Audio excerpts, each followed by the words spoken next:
right next to me, I have a record that I'm going to sample into the MPC. And this record is very old, and it just has this like very old sound that I want to call up some drum breaks to put this sample on top of.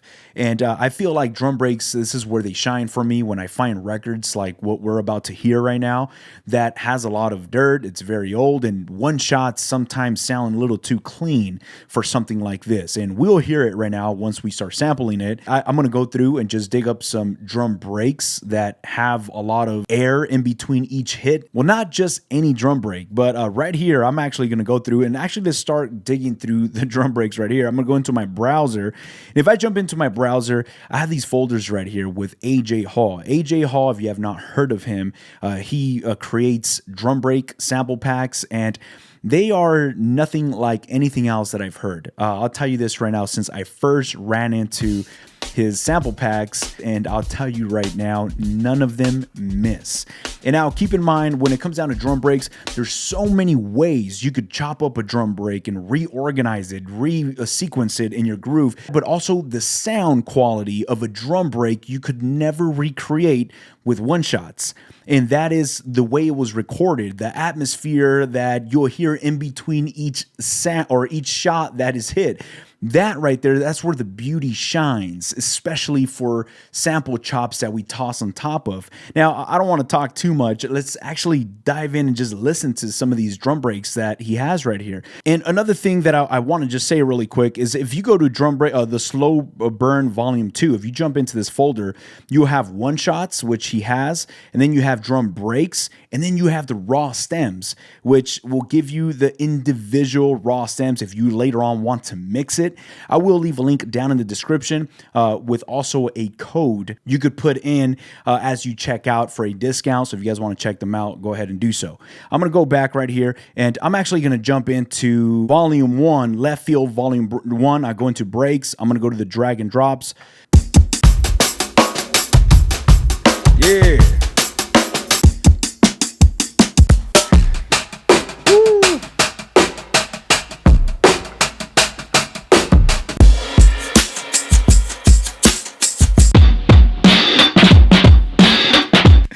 Oh man, okay, so I don't want to give too much away. I actually selected one. I like this right here. And this is at 81 beats per minute. I'm gonna go to my main page and put this at 81 beats per minute. When it comes down to drum breaks, I like to just lay this down and put it on my sequence. I'm gonna make this 4 bars, and let's lay that down. There you go. It's something on the grid, and now I'm ready to start chopping something up. Now, before I start sampling this right here, I do want to say thank you to today's sponsor, DistroKid. DistroKid is a digital music distribution service that us musicians will use to put out our music to all streaming platforms. So there is no excuse why your music is not being heard. Now, DistroKid is not only a distribution company. Some of my favorite tools is Mixia. If you do not know how to master your own music, they will help you with that process. They also have hyper follow links, which allow your audience to engage and be up to date with any new projects you're going to release, and just the ability to track the progress of your music, what is being played, who is playing it, what platform they're using to play your music, how many downloads you have from individual tracks will allow me to get to know my audience and see what tracks they're enjoying the most. Now, there is so much more, but these are just a few of the tools I like using with DistroKid. If you want to know more, make sure to click the link down in the description of this video to get your 7% off your first year's membership.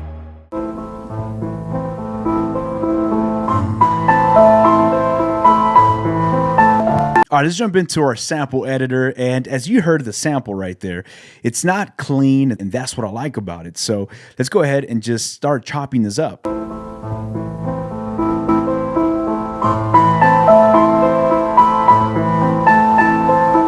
right, let's convert that, and let's jump into track number 2.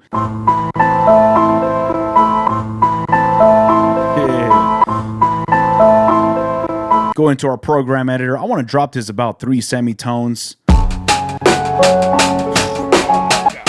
nah, nah. Oh, man. Okay. Man. Let me crank this up. I got to put up the volume. I'm sorry. All it takes is like 1 second for just this instant connection. I don't know if I'm the only one, but God. Woo. Yeah. Ah, man.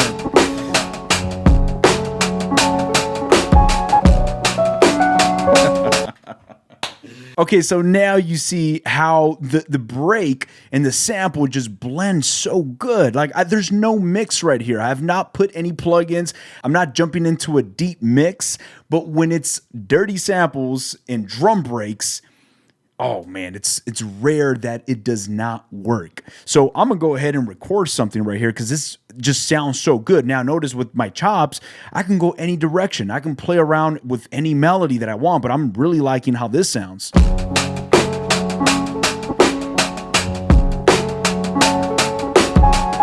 Woo.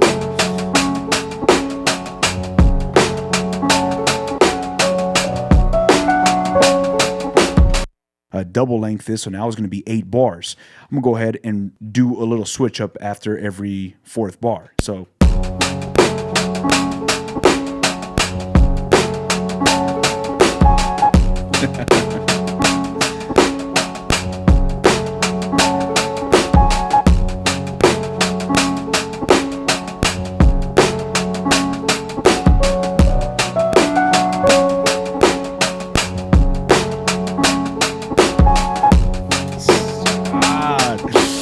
yeah.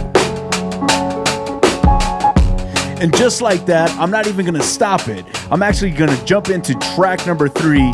And in track number 3, I already have a bass line queued up. Oh.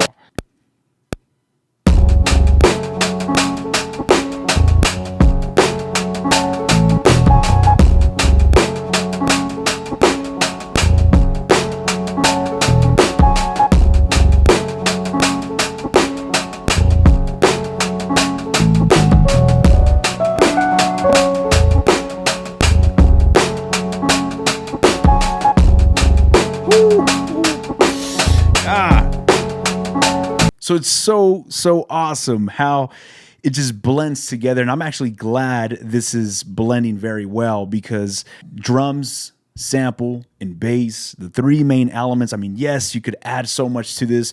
Go ahead and do so, but I want to stop right here. I want to stop right here because I feel something. And I think that's very important. I want to pay attention to what I'm feeling. I don't want to overdo it. Just with this alone, I can play with just so many different elements.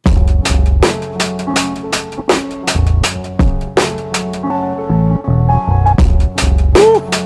Yeah.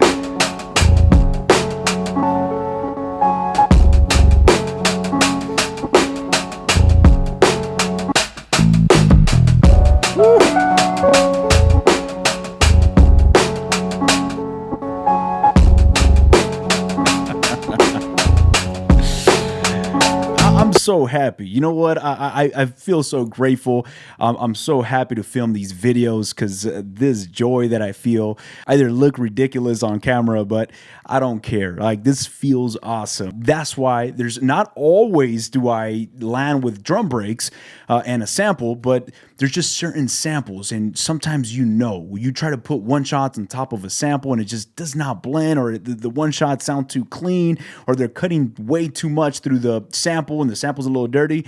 Switch it up, grab a drum break and toss it right on top of that. And I guarantee you it's probably going to sound better than the one shots. Now, as you can see with this video right here, I wanted to stick just with the MPC. I'm not doing on my master channel. There's nothing going on right here. I don't have my SP404. What you're hearing is straight out just the MPC One directly to you because I wanted to show the power of having 2 elements, and actually 3, my drums, sample, and bass, and mixing not so much with compression, because yes, that does sound great. I could bring in my SP404 and add a certain texture to it, which does sound great, but right here, I wanted to show what we can do by blending these three elements together and using that to mix also as you're producing your track. Now, as you can see, my latest videos, I'm rocking with the MPC One. I love my live. I do have my live right there that we're going to take out in further videos, but right now I'm just rocking the MPC One because it's not about having the most expensive sampler that's going to make your music sound better. This is what, like $600 for this MPC One, and if you get it on Zounds without any credit check, and they will send it out to you and you start using it as you're making payments. So Zounds is the place to be when you're shopping for any musical gear. So I'll leave links down in the description of this video. But again, thank you so much for hanging out with me. I had a lot of fun chopping this up. I hope you guys enjoyed this track. I know it was a short video, but still, thank you for tuning in. I'll catch y'all on our next one. Peace.